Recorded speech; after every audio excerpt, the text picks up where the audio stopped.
¿Qué importancia tiene decir no? ¿Por qué es importante decir no? Sí. ¿Por qué es importante decir no? Porque es importante reafirmarnos, porque es importante tomar una determinación en determinados momentos. ¿Qué es lo que estamos diciendo cuando hablamos de decir no? Decir no no es una cuestión semántica, es algo que esconde mucho más, evidentemente. ¿Por qué no podemos decir no? Pues no podemos decir no por una cuestión vital de vida, porque nosotros vamos adquiriendo experiencia a lo largo de nuestra vida. Desde que nacemos, incluso antes en el útero, nuestro sistema nervioso va recibiendo estímulos del entorno. Nacemos y recibimos estímulos de los demás, de nuestros padres, nuestros hermanos, nuestra familia extensa. Vamos recibiendo estímulos y ni siquiera somos conscientes de que recibimos esos estímulos. Aprendemos a vivir antes que aprender a tomar conciencia de que estamos viviendo. Podríamos decirlo así.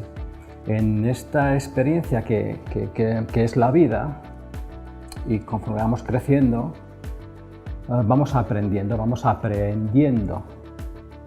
situaciones, cosas que nos suceden. Ya en la familia, por ejemplo, en nuestra relación con nuestros padres, el cómo es nuestra relación con nuestros padres o nuestros padres con nosotros.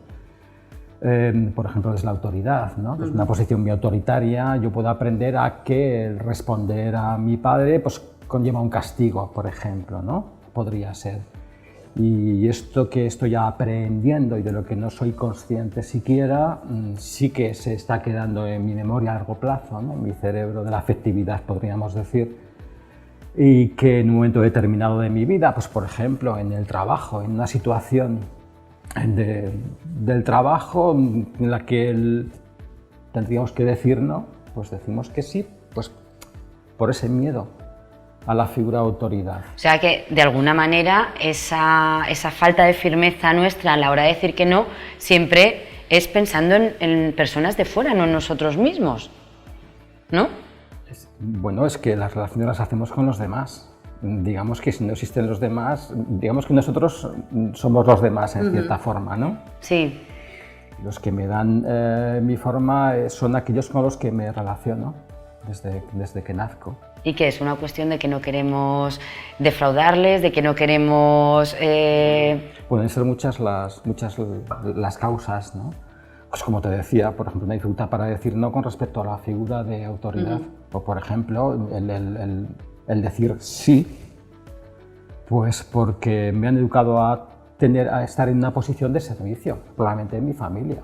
En las familias hay diferentes roles, igual que en los equipos de trabajo. En la familia hay roles. Está el rol tradicional de la autoridad, que es el padre, o el de cuidado, que es la madre, pero luego también están los roles de pares de los hermanos. No es lo mismo el hermano mayor que el segundo. Que el pequeño. Que el pequeño. Sí, además, hoy viniendo en el autobús, venía sentado en estos asientos que están confrontados 2 a 2 y se han sentado 2 madres y han empezado a hablar de sus hijos.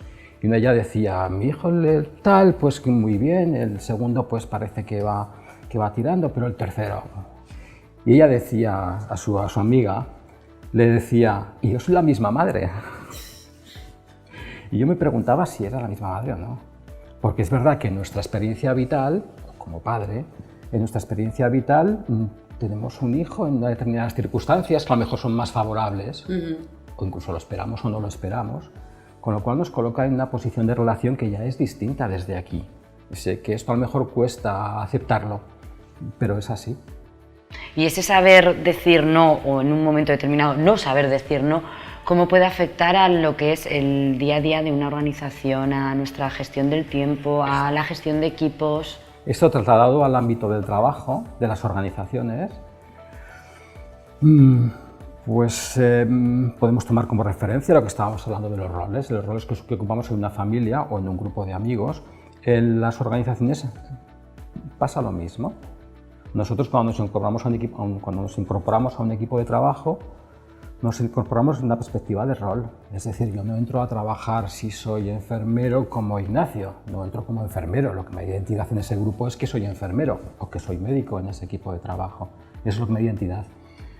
Pero es cierto que yo, aún entrando como enfermero, no dejo aparcadas mis emociones como si pudiera dejar así, ya está, como si pudiera manejar mi memoria de la afectividad a mi capricho, a mi posibilidad, ¿no?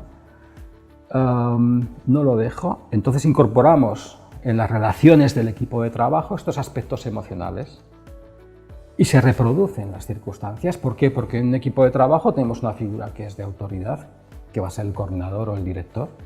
Tenemos unos pares que son nuestros compañeros de trabajo y donde vamos a vivir o vamos a reproducir circunstancias de las que no somos conscientes en el momento que las estamos viviendo, pero las estamos viviendo. Y si tienen que ver con si tienen que ver con el decir no, pues vamos a estar viviendo aspectos emocionales que están en esa memoria, pero de los que no somos conscientes. Por eso es muy importante que haya una formación desde el ámbito de la dinámica grupal, desde el ámbito relacional, en los equipos de trabajo y en las organizaciones. Porque claro, me imagino que el no saber decir no desde arriba afecta a todo el equipo. O sea, cuando es un equipo el que no sabe el coordinador... Claro, sí, porque además es que el propio coordinador puede tener dificultad en no aceptar un no por respuesta.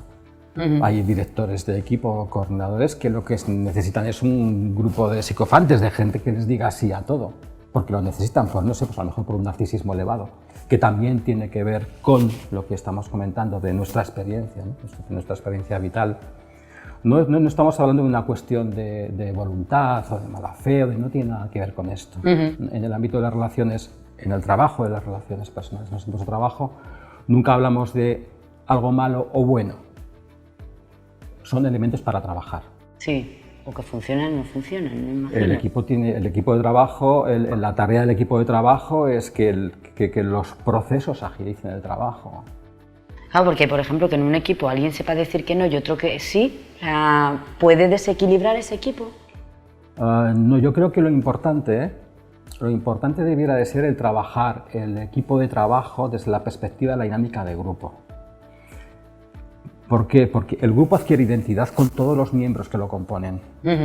Tanto los que saben decir sí, los que tienen capacidad para decir no, los que tienen narcisismo considerable.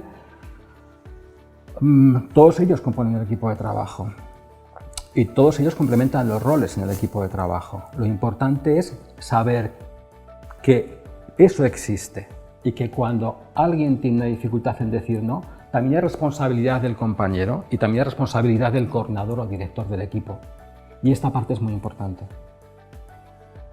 Evidentemente, si el director del equipo la dificultad la tiene ya él en decir no, por lo que comentábamos antes, pues mal va a funcionar el equipo. ¿Y se puede aprender a decir no?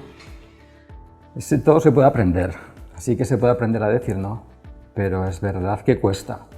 Todo aprendizaje tiene un coste. Primero tenemos que ser conscientes de nuestra dificultad en lo que fuere. Tenemos que ser conscientes de nuestra dificultad y siendo conscientes podemos actuar para cambiar. También tenemos que ser conscientes de que vamos a vivir la ambivalencia en el cambio.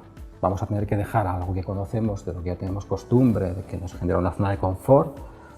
Vamos a tener que cambiarlo y a cambio tenemos una expectativa, una incertidumbre. Tenemos que asumir que esto va a existir. En la vida no hay nada garantizado ni nada seguro para nadie. Y luego otra tercera pata importante que es la de que tenemos que saber que esto tiene un coste. Y tiene un coste importante, un coste en tiempo, en dinero, en esfuerzo. Y nosotros hemos de decidir si estamos dispuestos a asumir ese coste o no asumir ese coste. No hay una receta mágica, no existe. Es trabajo, es esfuerzo y es asumir sobre todo el coste. Pero bueno, seguro que hay gente que está dispuesta y equipos que están dispuestos a asumir ese coste, a vivir en esa ambivalencia y a tomar conciencia de todo ello. Yo creo que sí. Bueno, vamos, de hecho es una cuestión también de productividad para el equipo de trabajo, para la organización y de responsabilidad. Hay una responsabilidad en las posiciones de dirección y de coordinación, hay una responsabilidad. Pues por esa cuestión solamente, aunque sea de responsabilidad y de productividad, aprendamos a decir que no. Muchísimas gracias, Ignacio, por estar aquí con nosotros y por tus conocimientos. Un gusto.